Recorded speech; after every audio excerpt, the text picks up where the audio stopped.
ọkàn mi ò lè balẹ̀ àfi tí Tinubu bá lọ. Nasiru El-Rufai, ọkùnrin kúkúrú bíi kúùnì, ti ní kò sí bí òun ti lè gbádùn o, ọkàn òun ò sì lè balẹ̀ àfi tí ààrẹ Bọ́lá Ahmed Tinubu bá kúrò lórí àlééfà tó wà yìí, tó fi ilé ìjọba sílẹ̀ tó sì padà sí Èkó ẹ̀ jẹ́. El-Rufai ní ohun tí kò lè jẹ́ kí ọkàn òun balẹ̀ ni pé òun lòun mú àdánwò tí wọ́n ń pè ní Tinubu yìí bá gbogbo Nàìjíríà. Kò sì sí ìgbà tí inú òun ń dùn bí òun bá ti rántí pé òun lòun mú nǹkan aburú báyìí wá bá àwọn ọmọ Nàìjíríà gbogbo. Àmọ́ El-Rufai fi Ọlọ́run búra, ó fi ànábì ṣẹ̀rí. Ó ní ẹni tó mọ àtiwá olùnàgún náà ni yóò mọ àtilọ ẹ̀ o. Òun tóun mọ bí Tinubu ti wá tó sì di ààrẹ Nàìjíríà, òun náà lòun yóò yọ ọ́ jáde nípò náà, pé kò sì sí ohun tó lè ṣe sí i. Èèyàn kò lè mọ irú agbára tó wà lọ́wọ́ El-Rufai tó fi ń fọ́ koko tó sì ń fọwọ́ lalẹ̀ báyìí. Àmọ́ kinní kan ló dájú ni pé ó ní nǹkan kan tó gbójúlé ni. Ṣé kò sí tàbí ṣùgbọ́n nínú ẹ̀, ọ̀kan nínú àwọn tí wọ́n mọ ìbẹ̀rẹ̀ ẹgbẹ́ òṣèlú APC ní El-Rufai. Òun ló sì ṣáájú àwọn tí wọ́n sọ Muhammadu Buhari àti Tinubu pọ̀ mọ́ ara wọn. El-Rufai ló ń pàrà ọ̀dọ̀ Tinubu láti bíi 2010 nítorí ọ̀rẹ́ lòun àti Nuhu Ribadu, ọ̀rẹ́ gidi pàápàá, kó tó di pé ọ̀rọ̀ òṣèlú sọ wọ́n di ọ̀sán àti òru tí kì í pàdé ara wọn. Ní gbogbo àsìkò ìdìbò 2011, El-Rufai ló ń pàrà ọ̀dọ̀ Tinubu títí tí wọ́n fi pinnu pé àwọn yóò jọ ṣe àjọṣepọ̀ àti Buhari. Àmọ́ nígbà tí àjọṣe náà forí ṣánpọ́n nítorí Tinubu àti Pásítọ̀ Túndé Bákàrè jọ fojú sí ipò igbákejì ààrẹ, àjọṣe náà dàrú nítorí àwọn Tinubu padà lẹ́yìn Buhari àtàwọn ọmọ ẹ̀. Ṣùgbọ́n El-Rufai ló joyè ìgbìntẹnumọ́gi tó gùn ún. Òun ló sọ fún Buhari pé bí kò bá sí tàgíìrì, àwa kò hu ni o. Èèyàn kì í fi àgbàlagbà ní mímọ ìlú Ọ̀yọ́, bí kò bá débẹ̀ rí kò mọbẹ̀ náà ni o. Ẹni tó mọ̀nà lèèyàn gbọ́dọ̀ tẹ̀lé lọ sájò, pé tó bá lè jẹ́ kí àwọn rí Tinubu mú, ọ̀nà kan ṣoṣo tó fi lè di ààrẹ Nàìjíríà nìyẹn. Nígbà náà ni El-Rufai kó wọn lọ sọ́dọ̀ Tinubu, bó ti ń pààrà ilé ẹ̀ lÉkòó ló ń pààrà ilé ẹ̀ l'Àbújá, kó tó di pé wọ́n jọ fẹnukò láti dá APC sílẹ̀, tí wọ́n ṣe APC náà tó sì di pé wọ́n fi gbàjọba fún Buhari. Ìdí tí El-Rufai ṣe ń sọ pé òun lòun mú àdánwò bá àwọn ọmọ Nàìjíríà nìyẹn, nítorí pé òun lòun lọ bá Tinubu pé kí àwọn jọ ṣe àjọṣepọ̀ tí àwọn fi dá APC sílẹ̀. Ó wá ṣeéṣe kó jẹ́ El-Rufai kò mọ̀ pé ẹ̀mọ́ ti kúrò níye à ń tà á, kó jẹ́ ojú ọjọ́ kìíní àfiwo ara ẹni ló ń fi ọ̀rọ̀ náà ṣe, pé Tinubu tí àwọn jọ ń kiri nígbà náà ni kò sì sí ohun tó lè ṣe nílẹ̀ Haúsá tí àwọn Haúsá máa gba tiẹ̀. Àwọn làwọn lè sọ pé kí wọ́n gba tiẹ̀, bí àwọn kò bá sì ti sọ bẹ́ẹ̀, àwọn Haúsá kò ní fẹ́ rí i. Tàbí kó jẹ́ ọ̀rọ̀ tó ń lọ lọ́wọ́ láàrin Tinubu àti Shettima, tí àwọn kan ń gbé kiri pé Tinubu kò fẹ́ mú Shettima gẹ́gẹ́ bí igbákejì rẹ̀ ní ọdún 2027. Ó fẹ́ fi ẹlòmíì rọ́pò ẹ̀, kó jẹ́ ìyẹn làwọn El-Rufai gbójúlé pé àwọn yóò dá sí i, tí wọn yóò sì já Shettima gbà, tí yóò sì ṣiṣẹ́ fáwọn alátakò nítorí ó ti mọ àṣírí ìjọba Tinubu. Ìdí tí èyí fi rí bẹ́ẹ̀ ni pé ẹnìkan tó bá Tinubu ṣiṣẹ́ tó kúrò níbẹ̀ láìpẹ́ yìí, Baba Ahmed, ti ń pariwo kiri pé tí Tinubu bá fi lè yọ Shettima tí kò mú bí igbákejì ẹ̀ lásìkò ìbò tó ń bọ̀, ó máa rí wàhálà àwọn mùsùlùmí ilẹ̀ Haúsá o, àti pé tí wàhálà náà bá dé, apá rẹ̀ kò ní ká. Ọkùnrin náà ní òun mọ Tinubu àti gbogbo púláànì tí wọ́n ní fún Shettima, àmọ́ kinní náà máa kó wọn sí wàhálà gidi. Nítòdodo, ó lè jẹ́ ohun tí El-Rufai àtàwọn Àtíkù gbójúlé pẹ̀lú àwọn ará ilẹ̀ Haúsá àti àwọn tí wọ́n ń tẹ̀lé wọn ni láti fi ọ̀rọ̀ ẹ̀yà àti ti ẹ̀sìn fi kọ̀yìn àwọn èèyàn ilẹ̀ Haúsá sí Tinubu, kí wọ́n máa pariwo sí wọn létí ní gbogbo ìgbà pé Tinubu kì í ṣe mùsùlùmí tààrà, àti pé àṣìṣe làwọn ṣe táwọn fi fà á kalẹ̀ níjọ́sí, kí wọ́n tètè kúrò lẹ́yìn ẹ̀ kí ẹni tó jẹ́ mùsùlùmí òdodo lè wọlé. Bẹ́ẹ̀ ni wọ́n ń pariwo pé kìdá àwọn Yorùbá ni ọkùnrin náà kó sínú ìjọba ẹ̀. Kò sì sí ìdí tí ariwo eléyìí náà fi pọ̀ ju pé wọ́n fẹ́ fi ti ẹlẹ́yàmẹ̀yà bọ inú ìdìbò ọdún 2027 náà, tí àwọn Haúsá Fúlàní yóò fi sọ fún ara wọn pé Tinubu kì í ṣe ara àwọn. Àwọn Yorùbá nìkan ló ń kó sínú ìjọba rẹ̀, kí wọ́n tètè yà á lé wọn jáde. Àwọn ohun tí El-Rufai ní lọ́kàn rèé, nítorí ẹ̀ ló sì ṣe dàbí pé ọkàn ẹ̀ balẹ̀ tó fi ń sọ gbogbo èyí tó ń sọ yìí. Ìlérí kan náà tó sì ń ṣe káàkiri ni pé òun yóò lé Tinubu lọ, òun yóò rí i pé wọ́n gbàjọba lọ́wọ́ ẹ̀ ní àsìkò ìbò tó ń bọ̀ náà nítorí ẹnìkan tó ti ṣìnà kúrò nídìí ohun tó ń ṣe tẹ́lẹ̀ ni.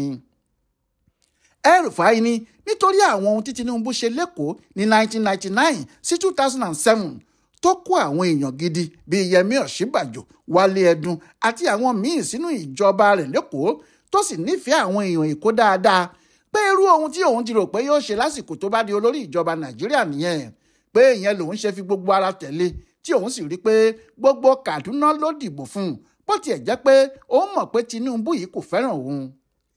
El-Rufai sọ báyìí pé èmi ò súnmọ́ Tinubu tààrà o, yàtọ̀ sí ọ̀rọ̀ òṣèlú tó pa wá pọ̀, ọmọ Buhari lèmi o, torí Buhari náà láwọn ọmọ tiẹ̀ bí Tinubu náà ṣe ní tiẹ̀. Èmi ò fi bẹ́ẹ̀ súnmọ́ òun Tinubu nítorí ọmọ Buhari lèmi. Ẹni tí mo tún súnmọ́ ni bàbá Bísí Àkàndé, kì í ṣe Tinubu rárá. Nítorí ìdí èyí Tinubu fúnra ẹ̀ kò fẹ́ràn mi, èmi náà sì mọ̀ pé kò fẹ́ràn mi. Ṣùgbọ́n nígbà tó wọlé ìbò gẹ́gẹ́ bí ẹni tó máa du ipò ààrẹ lórúkọ ẹgbẹ́ wa, mo pa gbogbo ohun tó ń dùn mí tì sẹ́gbẹ̀ẹ́ kan, mo sì ṣiṣẹ́ kárakára fún un. Mo rí i pé gbogbo Kaduna ló dìbò fún un. Níbí yìí gan ni El-Rufai ti sọ ohun tó ń bí nínú sí Tinubu gan o. Yàtọ̀ sí pé ọ̀rọ̀ bóyá ó ṣèjọba dáadáa tàbí kò ṣèjọba dáadáa, ọkùnrin náà ní ohun tí àwọn máa rí lẹ́yìn tí àwọn ti dìbò fún Tinubu wọlé tán tí àwọn sì ṣe wàhálà gidi láti rí i pé ó wọlé nínú ìbò náà.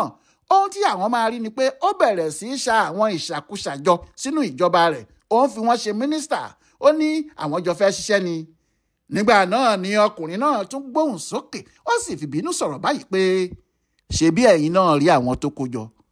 Ẹ wo ìjọba tí àwa ṣe nílẹ̀ yìí ní bí 20 ọdún sẹ́yìn, ìjọba ńlá tí àwa ṣe tí a ní irú àwọn èèyàn bíi Okonjo-Iweala àti Obi Ezekweli nínú ìjọba tiwa. Ẹ̀yin náà ẹ wo àwọn tó kó jọ. Bó tiẹ̀ jẹ́ pé nínú ìtàn Nàìjíríà ìjọba Tinubu yìí ló ní àwọn mínísítà tó pọ̀ jùlọ, síbẹ̀ ẹ wo gbogbo wọn. Èèyàn ò lè tọ́ka sẹ́ni 4 nínú wọn tó ṣe é pè ní mínísítà. Àwọn gbáàtú ẹ̀yọ̀ ló kó síbẹ̀, àwọn ìnúmẹ̀, àwọn tí kò mọ ọwọ́ tí wọ́n yàtọ̀ sí tòsí rádaràda. Bẹ́ẹ̀ ibi tí èèyàn ò sí Ọlọ́run wà ń bẹ̀ o. Ní ọjọ́ 26 oṣù keje ọdún 2023 tí Tinubu fi orúkọ àwọn mínísítà ẹ̀ tí yóò bá ṣiṣẹ́ ránṣẹ́ sí wọn nílé ìgbìmọ̀ aṣòfin, orúkọ El-Rufai wà níbẹ̀ o. Orúkọ ẹ̀ wà níbẹ̀ dáadáa táwọn èèyàn sì ń kí ọkùnrin gómìnà Kaduna tẹ́lẹ̀ náà kú oríire. Àmọ́ bí àwọn kan ti ń kí i kú oríire láwọn kan bẹ̀rẹ̀ sí í pariwo tí wọ́n sì sọ pé kí wọ́n má fi El-Rufai ṣe mínísítà o. Nítòdodo nígbà tó dọjọ́ 9 oṣù kẹjọ August 8, 2023 àwọn ilé ìgbìmọ̀ ní àwọn ò lè fọwọ́ sí orúkọ El-Rufai bíi mínísítà. Wọ́n ní ohun táwọn ọ̀tẹlẹ̀múyẹ́ agbófinró ilẹ̀ wa kọ ránṣẹ́ nípa ẹ̀ kò dáa. Àwọn kan sì sọ pé nítorí àwọn ọ̀rọ̀ tó ń sọ nípa Fúlàní àti Boko Haram àti iye àwọn tí àwọn afẹ̀míṣòfò pa nípínlẹ̀ nígbà tó ń ṣèjọba Kaduna tí kò sì bìkítà fún ikú wọn rárá ni ó fà á. Òun àtàwọn méjì míì ní àwọn ilé ìgbìmọ̀ kọ̀ o. Danladi Sanni tí wọ́n yàn láti ìpínlẹ̀ Taraba àti Stella Okotete láti ìpínlẹ̀ Delta. El-Rufai kò wí kinní kan nígbà náà o. Nígbà tí yóò sì sọ̀rọ̀ ó ní bí Ọlọ́run ti fẹ́ nìyẹn, òun ò sunkún mínísítà tẹ́lẹ̀. Àfi nígbà tí yóò sọ̀rọ̀ ní ọjọ́ 24 oṣù kejì ọdún tá a wà yìí tó tú nǹkan míì jáde. El-Rufai ní kí ẹnikẹ́ni má ṣe gbàgbọ́ pé àwọn ilé ìgbìmọ̀ aṣòfin ni wọ́n yọ orúkọ òun o, tí wọ́n fi ní àwọn kò fẹ́ òun bíi mínísítà. Ó ní Tinubu gan-an ló wà nídìí ẹ̀. Tinubu ni kò fẹ́ òun tó wá lo ilé ìgbìmọ̀ láti yọ orúkọ òun dànù. Èyí fi hàn pé ohun tó ń bí El-Rufai nínú nìyẹn, nítorí tó bá jẹ́ òun náà wà nínú àwọn mínísítà tí wọ́n mú ni kò lè pe àwọn mínísítà Tinubu ní gbẹ̀wù dání mínísítà. Nígbà tí El-Rufai ń sọ̀rọ̀ tó ń sọ̀rọ̀ Tinubu nínú oṣù kejì ọdún yìí náà yẹn, ó ní òun mọ gbogbo ohun tó wà nídìí ọ̀rọ̀ yìí o, pé Tinubu ló dẹ gbogbo àwọn èèyàn yẹn sóhun, kò sì sí ohun tí ẹnìkan lè sọ fóun tí òun yóò gbà.